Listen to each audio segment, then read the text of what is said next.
it's with tremendous pleasure that we have Dr. Maria Elisa Christie, who is the Director of Women and Gender and International Development at Virginia Tech, who came up here, drove a couple hours up here to give a talk to us. Should be very interesting.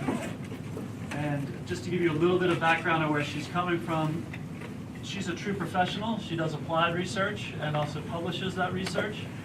She has over 25 years of experience in international development, has worked in applied research or applied projects in 22 countries across the world. And she's also an author of not only journal articles, but a book called Kitchen Space, Women, Fiestas, and Everyday Life in Central Mexico. And so she doesn't just cover Africa, but she's also done work in Asia and Latin America, so she has a lot of experience. And those of us who have done work in international development also recognize the importance of gender in successful international development work. So it's really a privilege to have her here. Let's give her a warm round of applause. All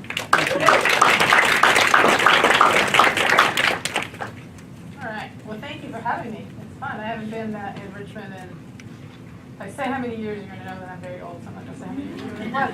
But, all right, so I am going to present to you some applied international development research, but from the way I approach all my work is from a feminist perspective, and I am, as he said, Director of Women and Gender in International Development, but I wanted to point out that it's at the Office of International Research, Education, and Development, so it's not an academic department at Virginia Tech, it's one that raises money for research projects that mostly address food security, so a lot of our work is with agriculture.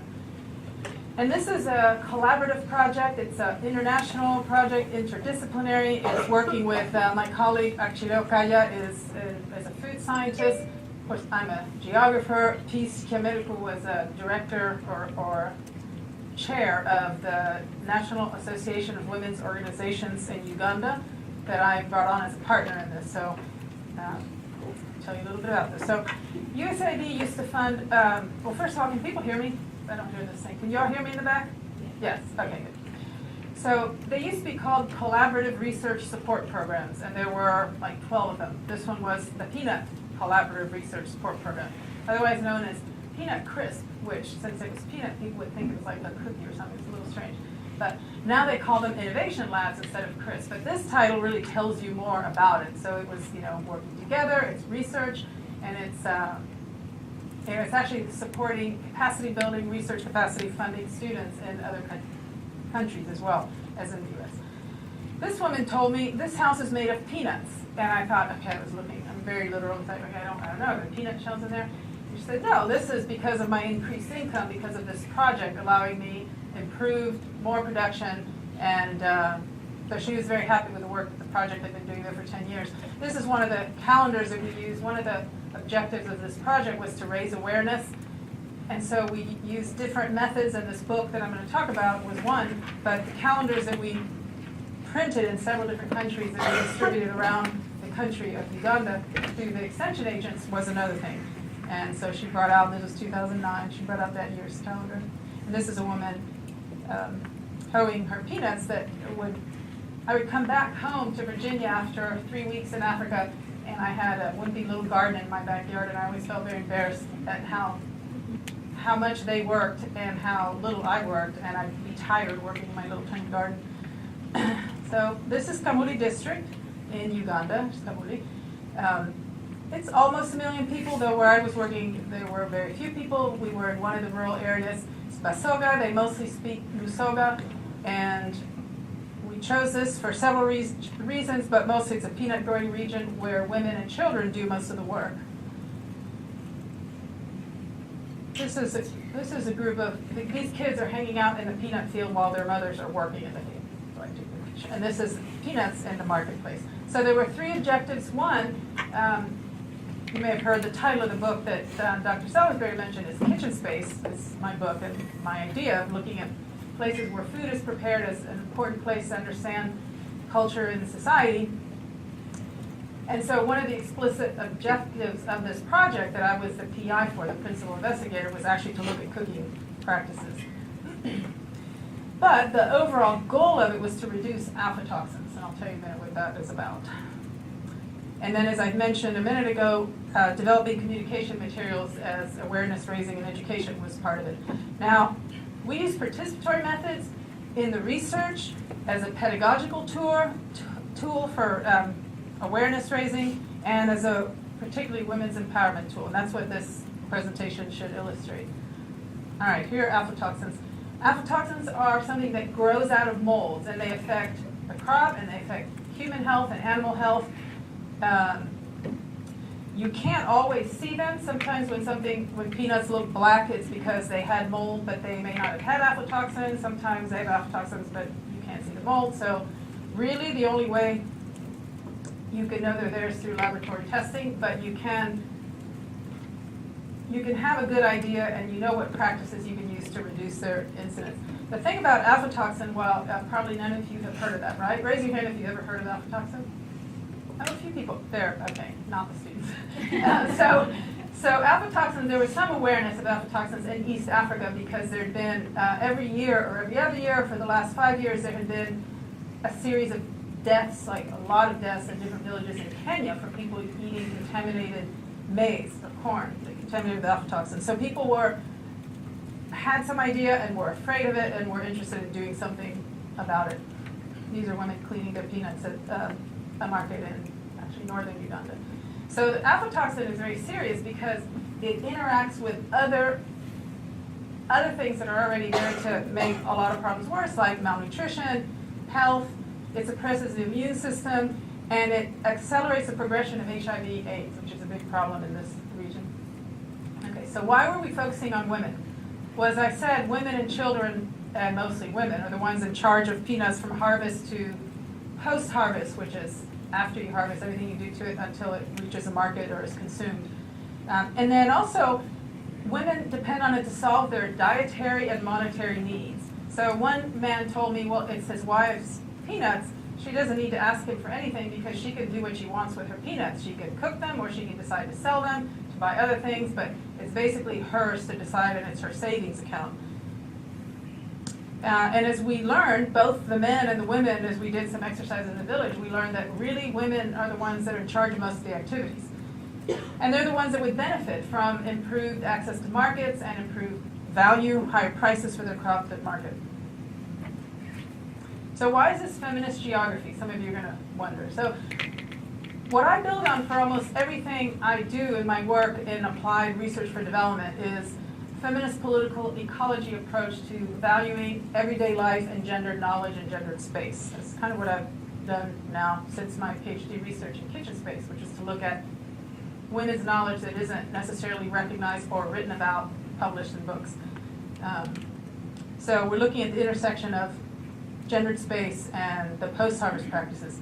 So this is a philosopher, very important, Sandra Harding, who also writes about everyday life and thinking from women's knowledges, and then Donna Haraway, who looks at situated knowledges, people's knowledge from specific places depending on many factors involving their identity, their social position, etc. So kind of recognizing that there is not one of the ways people refer to this objective truth, the God's eye view from nowhere, which is the criticism of geography, right? This idea that you can have this objective, you look down upon the world and you can say, this is what is happening, now we know. And particularly in development, then people will say, okay, well, here's a solution, now let's replicate this and do the exact same thing all over the world.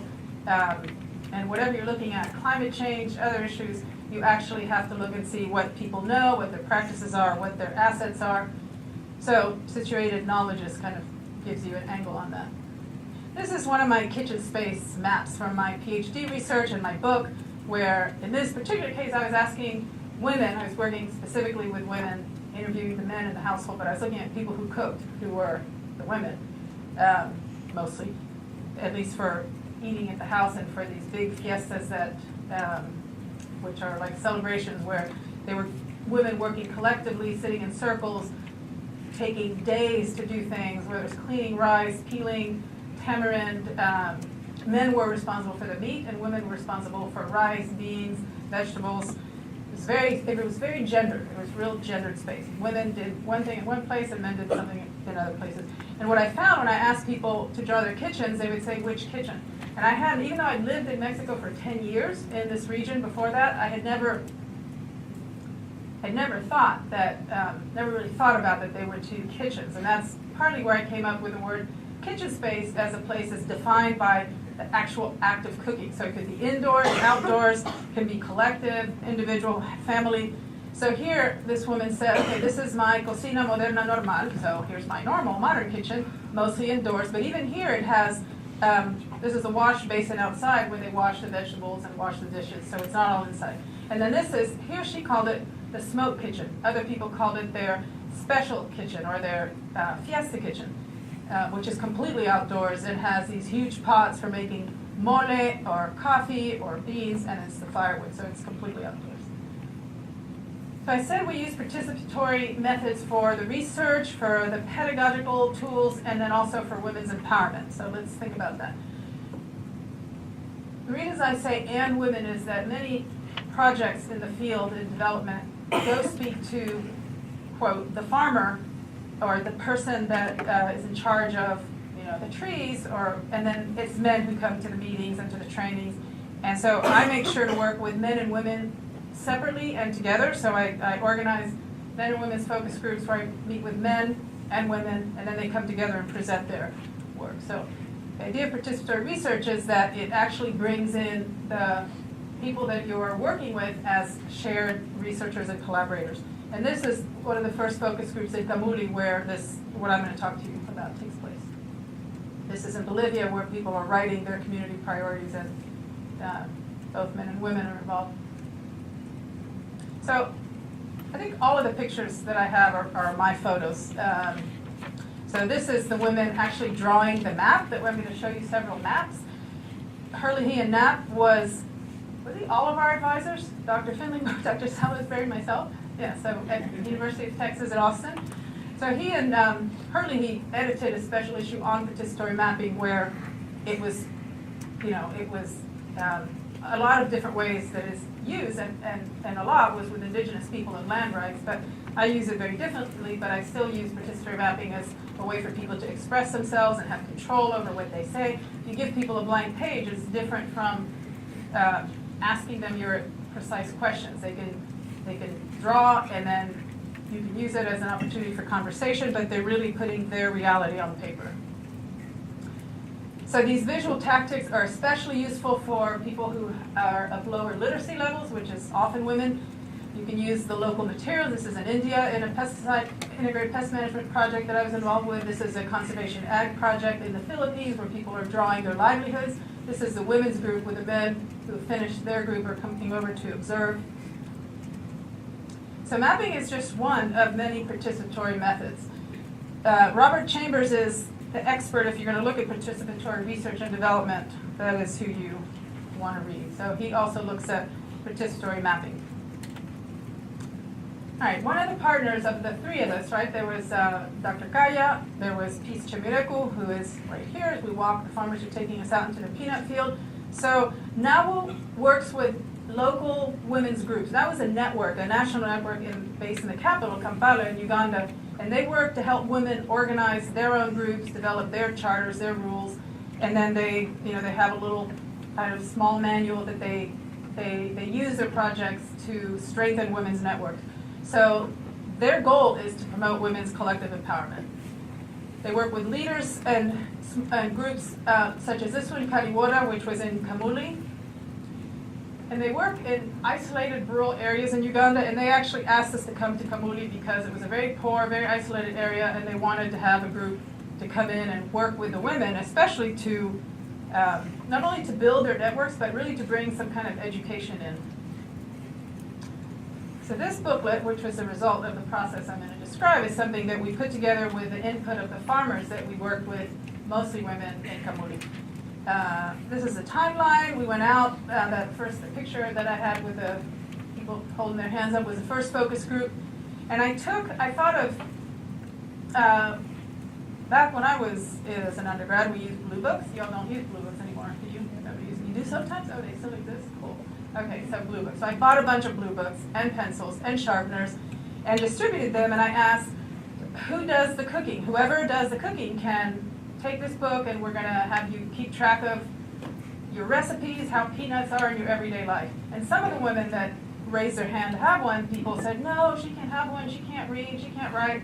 But they all said, well, but I have a nephew who can come and write for me. So women were really excited. And then there was a couple of men who said they wanted one, and I said, as long as you do the cooking. And so there was one single man and one older man who was a widower who wanted to be involved. As it turns out, the men also participated because the women took that booklet home. So they took it home and drew and wrote in it. Nawu came back several times working with Kariwara, the local women's group, to have them discuss their journal, to encourage them, to share what they were doing. And then we collected them and coded them by themes and organized this book and translated it and kept, you'll see some pictures in a minute, but kept some of their drawings and some of their recipes in their language and then translated so they could understand them, but so they could also be understood by people in other places, including other countries. And it was a successful project. Nawu was very interested in doing it again, and we ended up developing it being a booklet in Uganda, another community, and they used the model to work with projects, not necessarily peanut and aflatoxin in other regions. And they took the booklet to women's fairs that they did in Kenya, so it really went out through women's networks as well as through agriculture extension agents and science conferences. So like I said, I work with men and women in separate groups. This is important because in many places women do not express themselves when they're in a group with mixed men and women. There's always exceptions. There's always, some women who are real leaders and very forward, but often the women will sit in the back and not communicate. Whereas if you separate them into men and women, you get a lot more participation. And then I bring them back together to present and to have a discussion between the men and the women when they're, for instance, when they did their maps and they described them. So I asked, when I gave the blank pages out, and it was one of the exercises we did, the participatory mapping, I asked people to draw what I call the path of the peanut from its harvest to its final destination. So I didn't tell them where the final destination was. I wanted to see what their perceptions were, what their life was from their perspective. So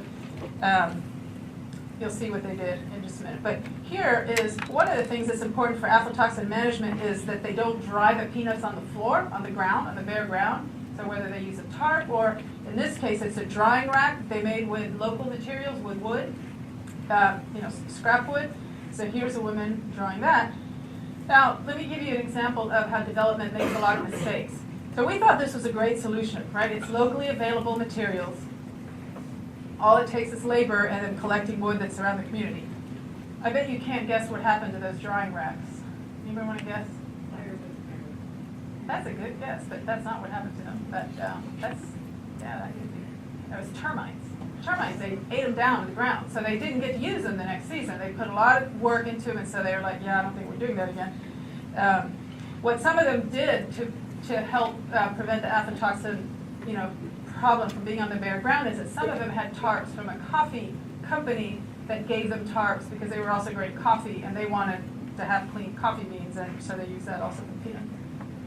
So here's one of the guys describing his map, his path of the peanut from the field to where it goes to the house, and I'll show you a close-up one where you can see better what that's about. So here is an example. So they go to the plate, the market, and then back to the field. Okay, so here they go to the kitchen. They actually put plate. So here they're coming from the field. This is done by this women's group. And they dry them, and they come, and this is a storage place. We'll come back to that in just a second. But so then you see the arrows. So one goes to the kitchen. One goes to, let's see, I should have that circled. Okay, this one goes to the market. There they are with a bicycle that carried it. And this is a scale, a hook to hold the big sacks of peanuts. And then the last place is to the new garden. They use the word garden the way we use the word field. They're not actually right by their house. But that's important because some places they reuse the same space with the seeds, and that it's better to stop disease to have places that haven't been, and also more nourishing for the plant to have a different place. So that was an interesting thing right there. And then what the maps also showed is where there were key sites of negotiation, which are very gendered spaces as well, like decision-making, household decision-making. And when you look at this map, I think it's pretty obvious that this is a really busy place, right? Like a lot is happening there. Like who decides when it goes this way, or that way?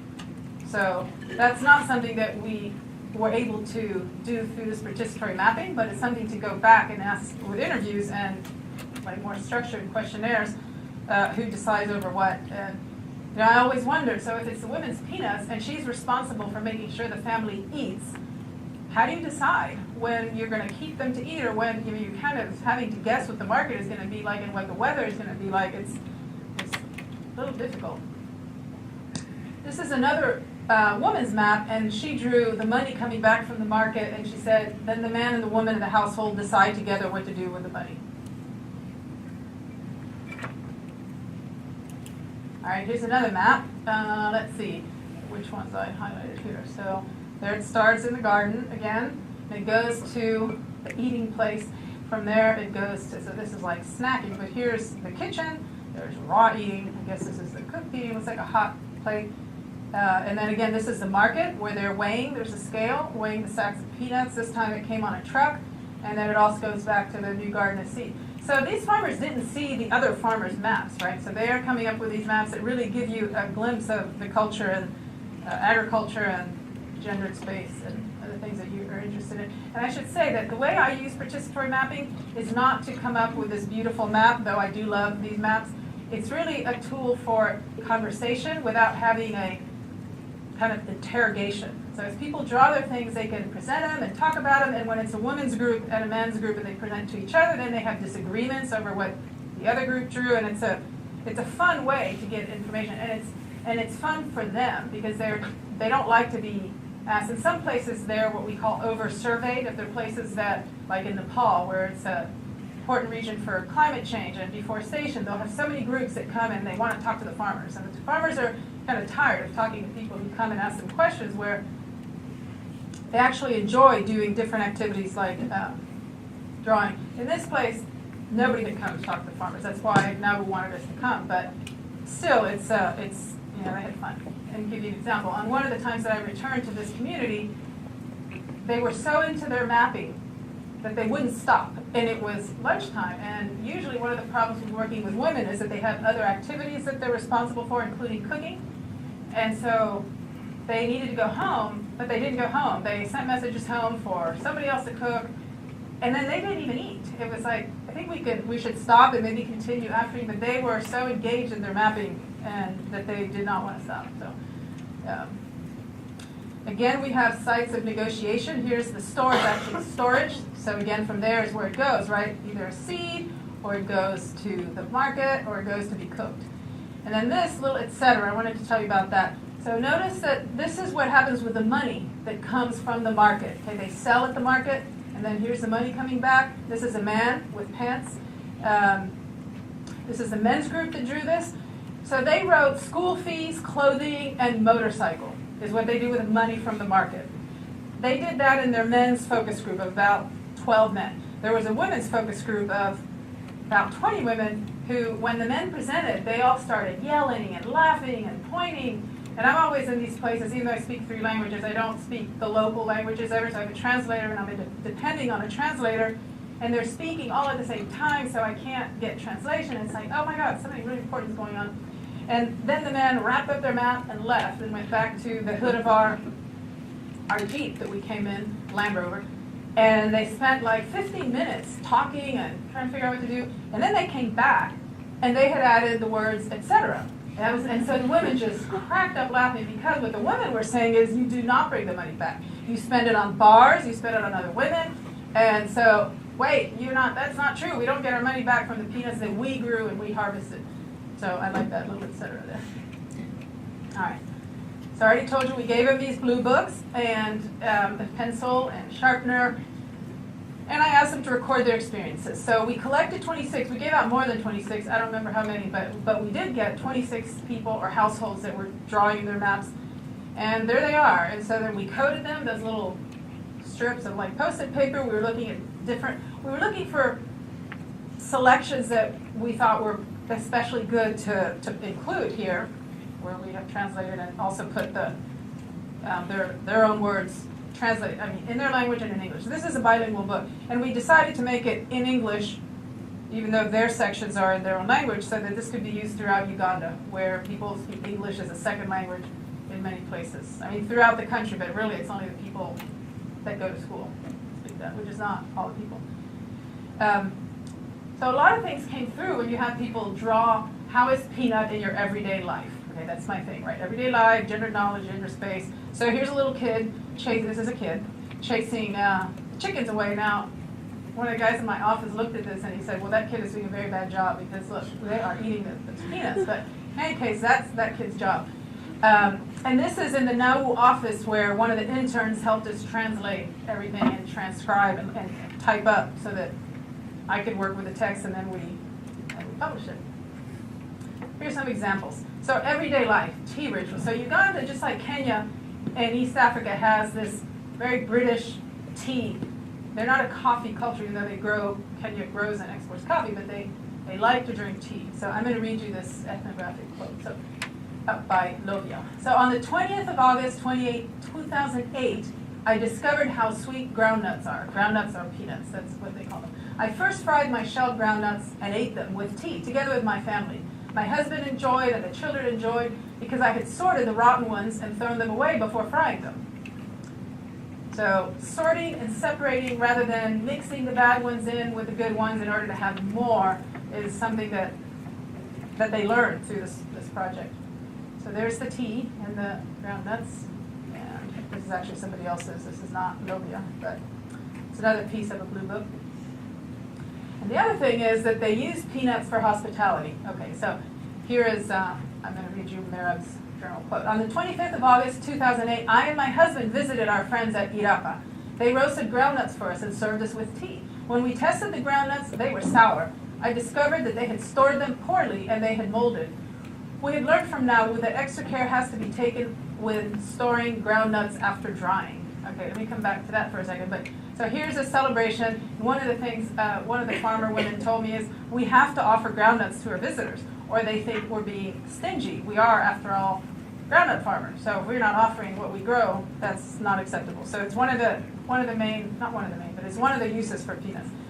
So about storage, this is actually one of the development projects that I've been involved with that I actually clearly see a positive impact both with women as well as with some of the development issues such as health.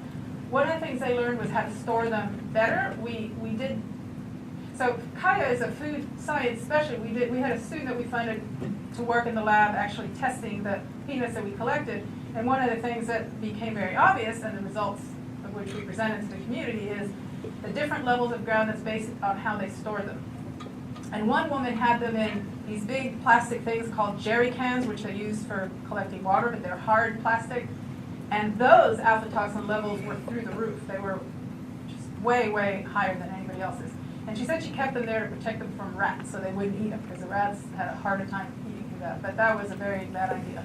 What they learned that they could do is hang them from their rafters, put them in these sacks and hang them from the rafters, which turned out, and this is in small houses like that. So this turned out to be a really useful mechanism for educating others, because people would come into their little house and say, why are your peanuts hanging from your rafters, right? They explain, because it's better to dry them, not on the ground. So that turned out to be something that we had success with. All right, fiestas, that's part of the title of my book. I love celebrations. This is a wedding. Rose says, we are at a wedding function. We had a big turnout that day of visitors. When they had settled down, we served them with fried groundnuts. They were so happy and appreciated and said, we keep it up. Later, when it was time for dinner, we served the food and groundnut stew, which was thick. We had mixed it with chicken and wrapped it in banana leaves. The visitors ate and said it was more delicious than the fried ones. So you would have thought, or at least these guys who know me would have thought I asked them to write this, right? That I asked them to write about a fiesta. But no, this is one of the places that they wrote about how important it was to their celebrations as well as to their everyday life. Okay, another thing, and actually this is throughout all the projects that I work throughout the world, peanut or conservation agriculture or pesticides or whatever, there's a real difference in how men and women draw transportation. Men usually draw wheels and vehicles, whether it's bikes or vehicles or motor vehicles, whatever, and women walk. So women are carrying things on their head. In this case, this is coming out of Kamuli. She doesn't have shoes, and she's actually not allowed to ride that bike. I don't see how she could with a baby in the big, that's a jerry can, like I just described. She's going for water. but it's culturally not appropriate for women to ride a bike. So they don't have access to bikes and motorbikes. And so it takes longer for them to get everywhere and carry heavy things back. Okay, I'm actually way ahead.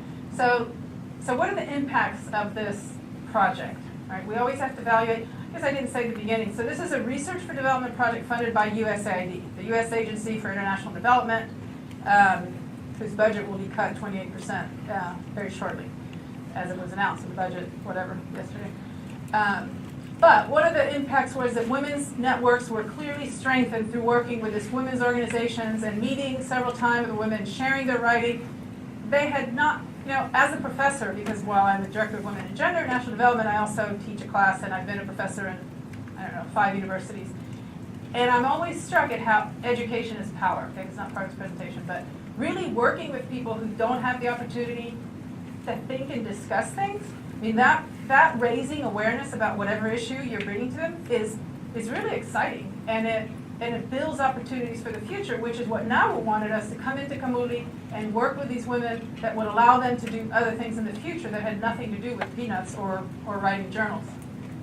So you can use those networks and NAWU's organization to do other things.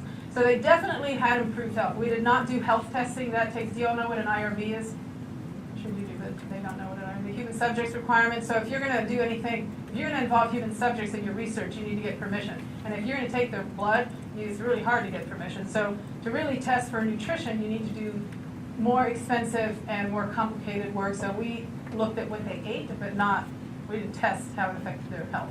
But one of the women that we visited said, this is so exciting that now they realize that peanuts are really important for their health and their diet, and they're eating more of them, because when you're a peanut farmer and that's all you have, you don't really value it. It's like your money, but it's just peanuts, right?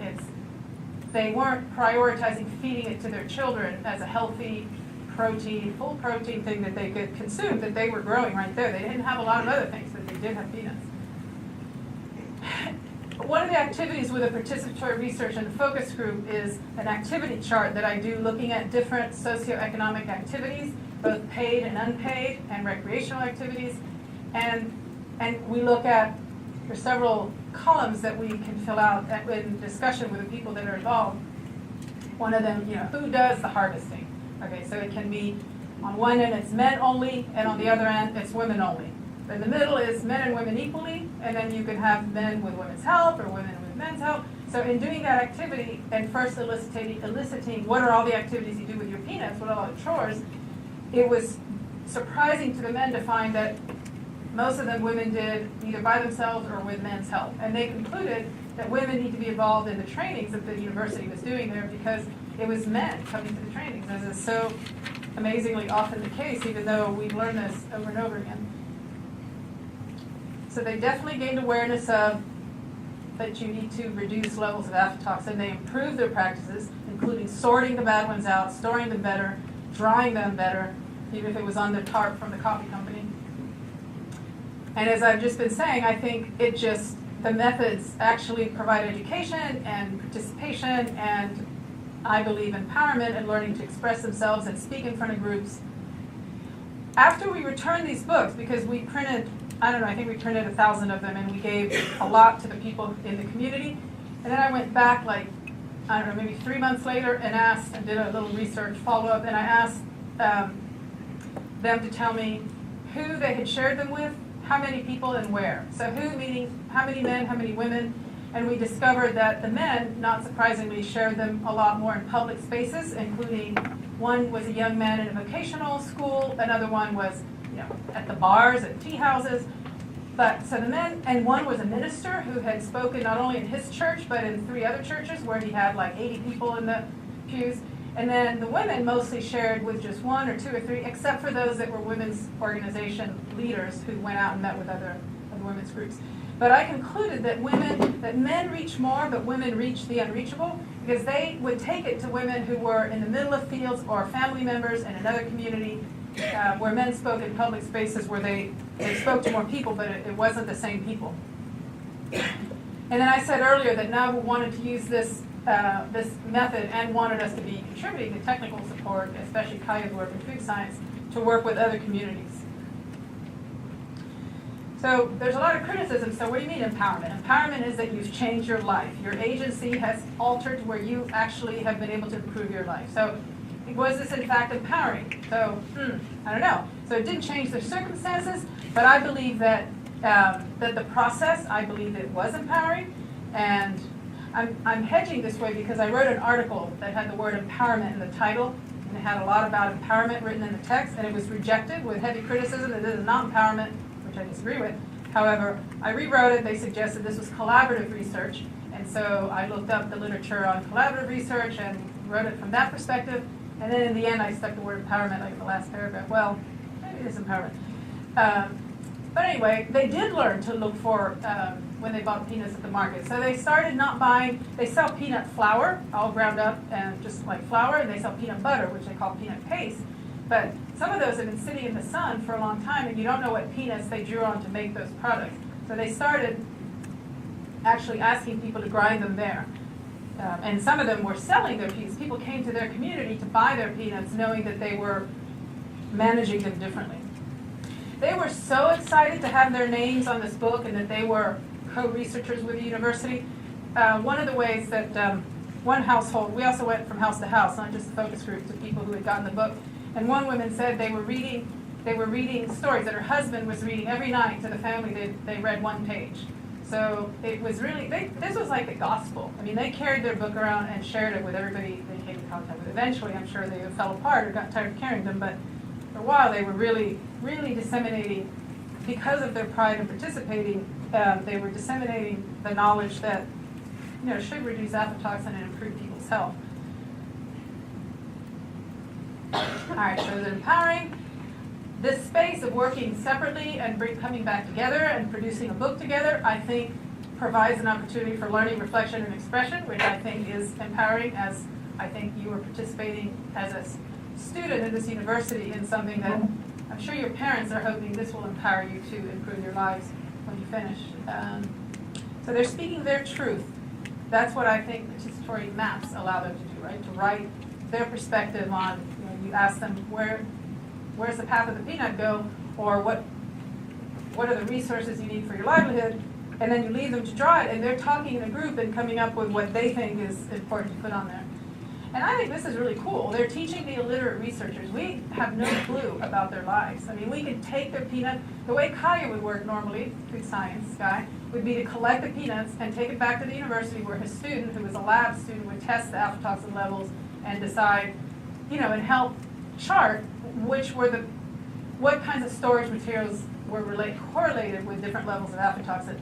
But not going out and asking the farmers for what they know. They were collecting the peanuts and bringing back the results from the lab, which was very useful, and the farmers were very happy to have that. But I think they also enjoyed being the ones to teach us.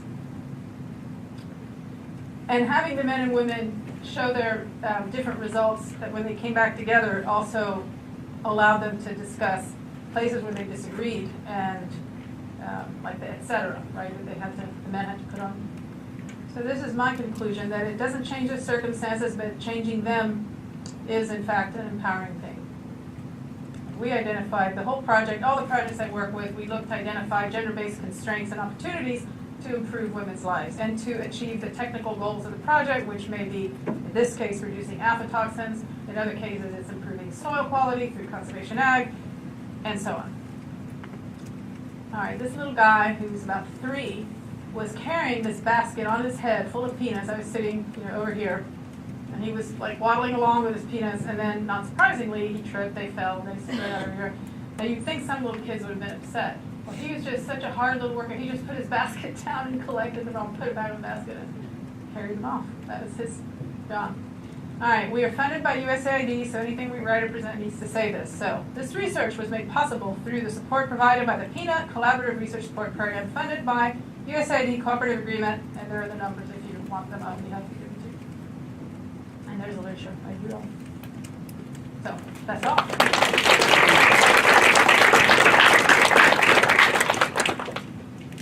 Time. Questions? So you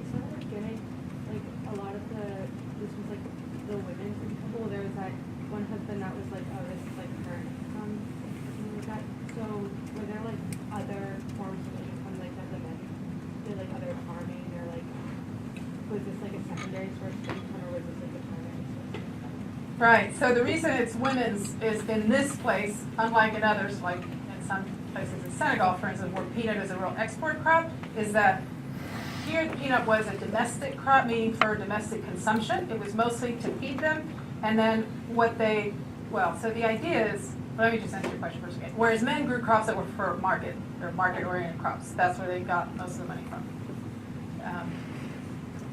However, I've never met a farmer that doesn't want to sell everything they can, even though it's their domestic consumption. They'll sell the best, prettiest, freshest things at the market, and then they'll eat what they didn't sell, what's left over, what's spoiled.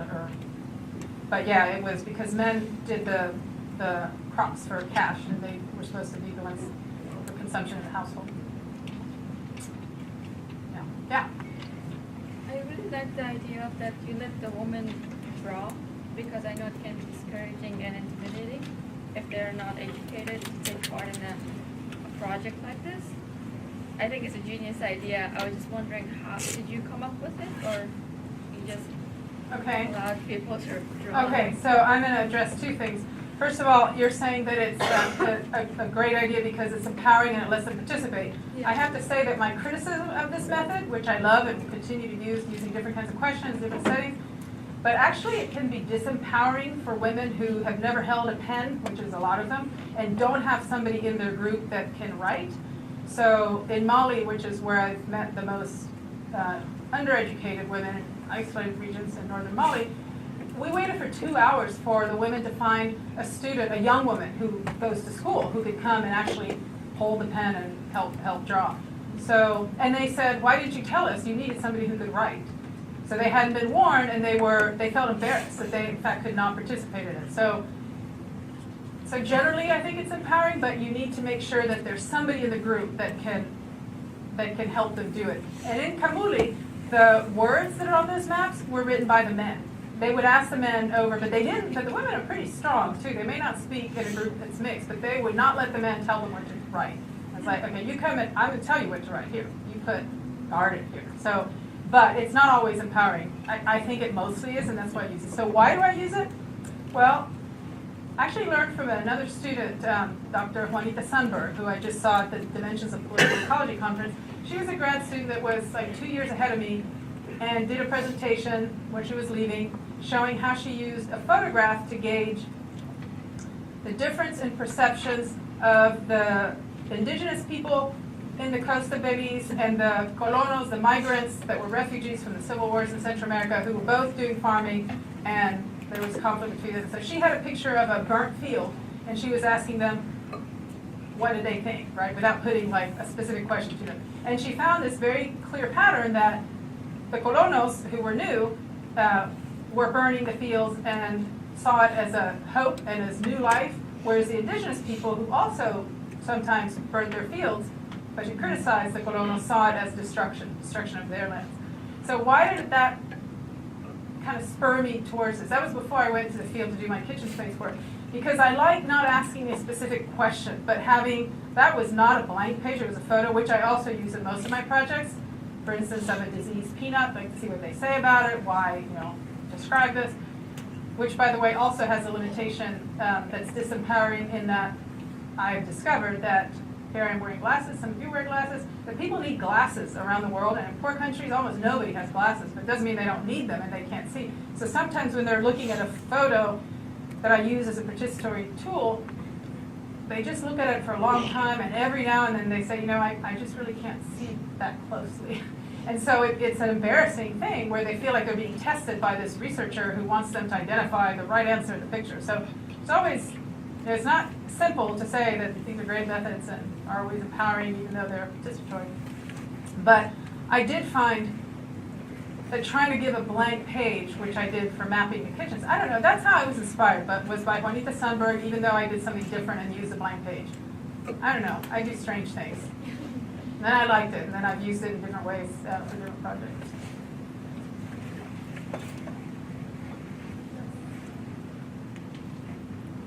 Yeah? What other techniques did you use in Mali, or did you something different?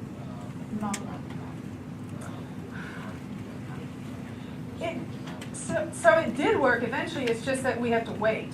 I mean, we had to wait for people to come back to the village who could participate.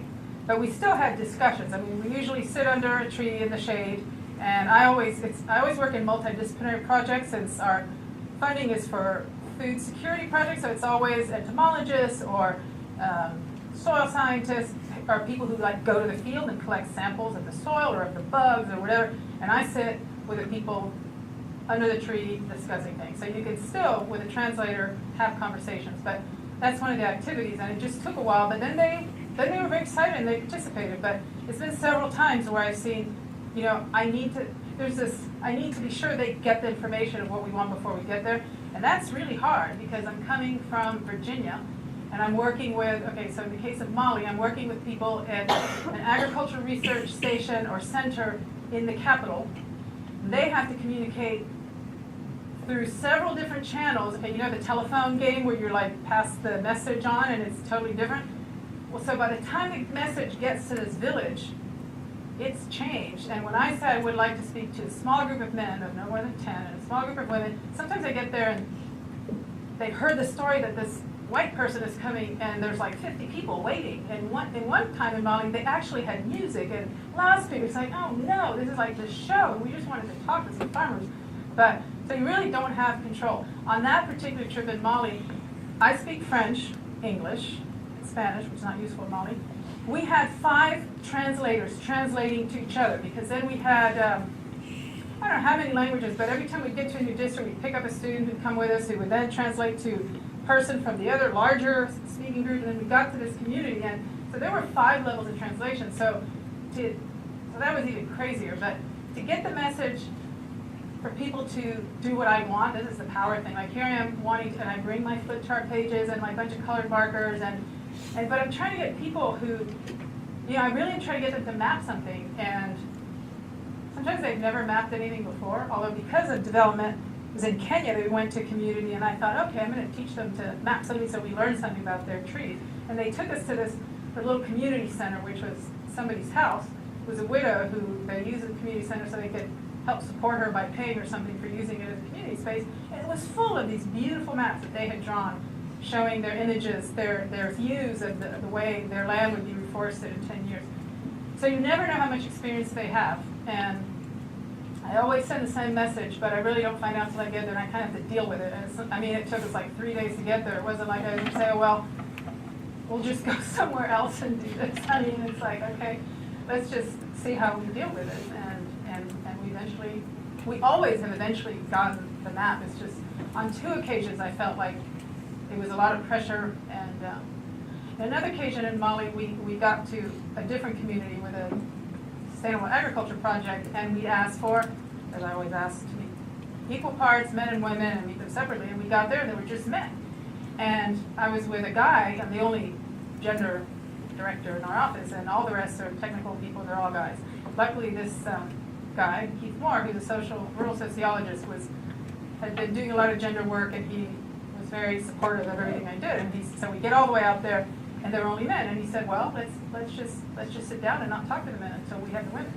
And it's like, you want to talk to the women? Why do you want to talk to the women? We're the ones that know about agriculture, which is not true, right? Because women do over 70% of the agricultural work in Africa.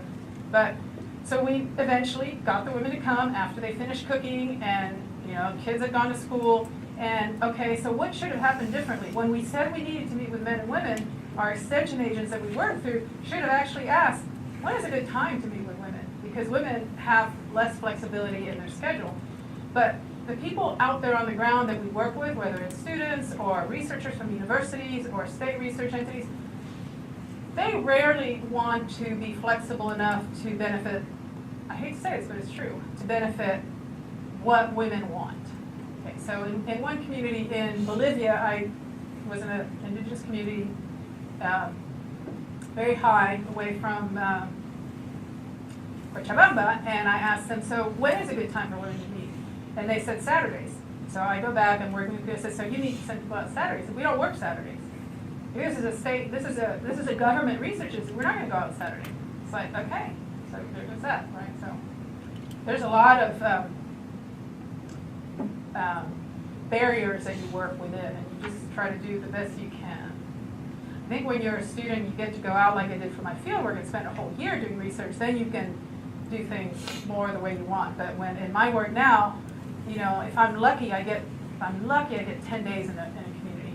So it's like 2 weeks, including 2 or 3 days of travel to get there.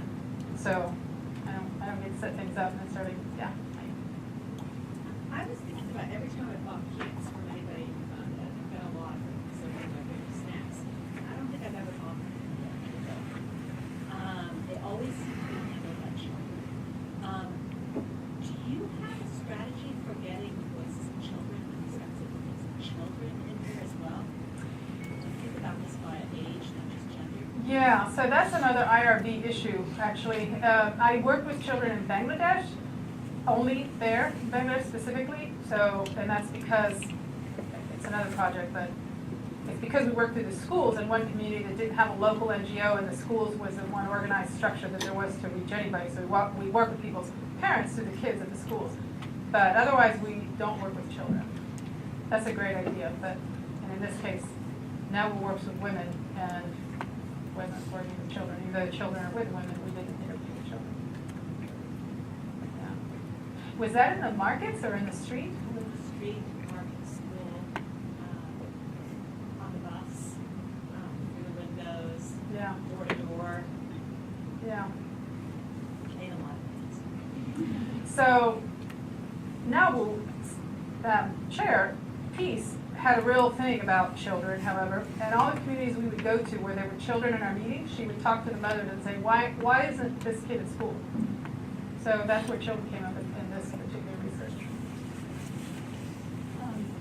I studied abroad in Tanzania. I can't hear you. Sorry. I studied abroad in Tanzania last semester, and I noticed there was a lot of collective farming, which might be because of Ujima, but I was wondering if you found that multiple families or multiple people were in the same fields, and if there were any. No, the only place I saw collective farming is working in women's gardens where women's organizations were able to get a piece of land that gave women access who didn't have their own land. That's the only place that I worked with collective. I think that's it. All right, well, let's give a warm round of applause.